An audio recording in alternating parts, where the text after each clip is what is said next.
The release of OpenAI's Sora has changed the game. Hand-picked clips from the Sora website show AI-generated video that has clearly surpassed issues holding back previous iterations, as clips look stable enough that one could mistake them for real footage at a glance. There are still imperfections and issues here and there, but in the near future, that won't stop certain accounts from sharing them as if they were real to garner engagement, which is an issue the internet already faces with AI photos. I do like how ClicksPhilip goes over the cooler parts of these imperfections, noting how the weirder bits of AI creation can become entertaining in their own right. Nice Aunties is a good example of how successful this form of surrealism can be. However, as ClicksPhilip also mentions, Sora is a far cry from the previous works of AI videos that produced obvious flaws such as the famous Will Smith spaghetti clip. Unfortunately, at this stage, a quick glance is probably all AI-generated content gets on social media, as the masses are least likely to be able to discern what is and what isn't a computer's approximation of reality. As such, AI photos and other content are already an annoying scourge on the internet, and it looks like Sora has the potential to make things worse. An account will post a picture such as an AI-generated child that is clearly fake, and yet it will receive hundreds of thousands of likes, with tons of comments from people who believe it to be real. A page will take the evocative visage of a child and exploit it for views to encourage engagement, which tricks the algorithm into thinking that the particular post is worth pushing, and thus we have a social media feed bloated with accounts pretending to be sharing real art.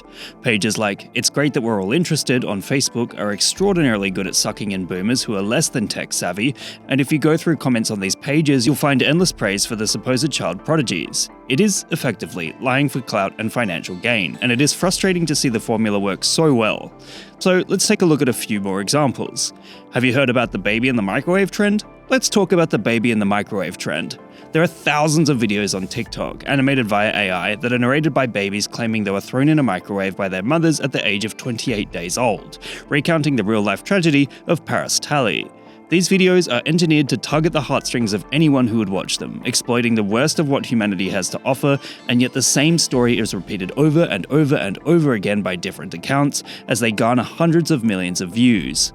We can also talk about the Taylor Swift AI nudes, which were leaked all over the internet and drew hundreds of millions of hits, as many people thought that they were real, whilst others were simply so horny that they didn't care.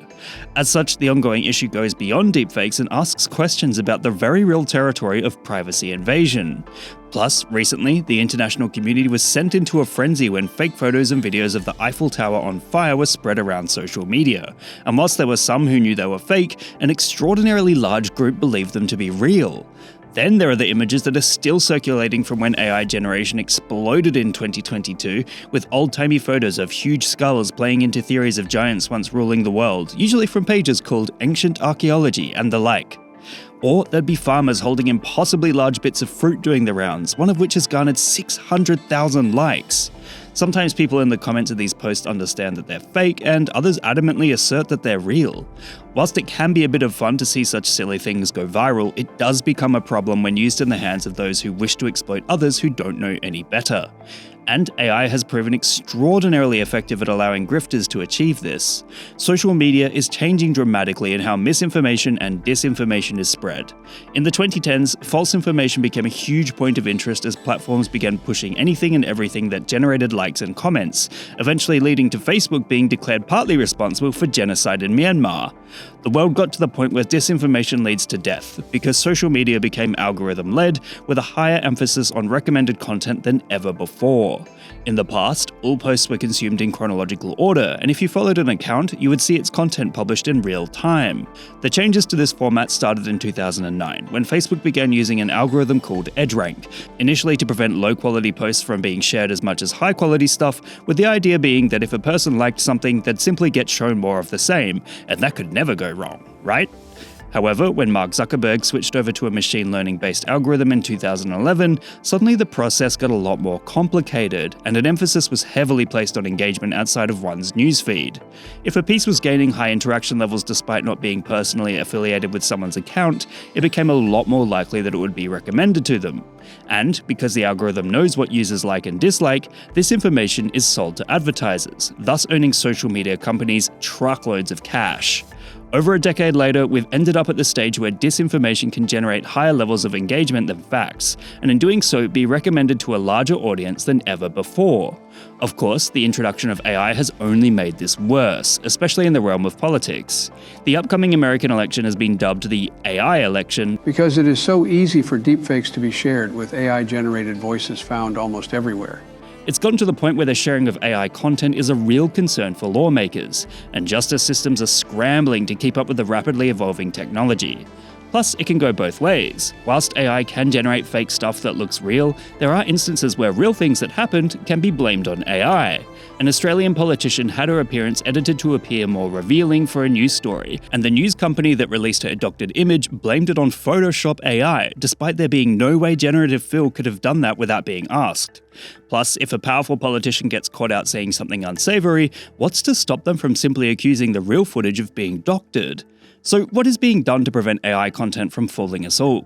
Well, governments have extensively discussed watermarking, which would manifest as a line of metadata marking an image as AI generated, but then of course there are other AI tools developed with the sole purpose of removing that watermarking, so it remains a constant arms race.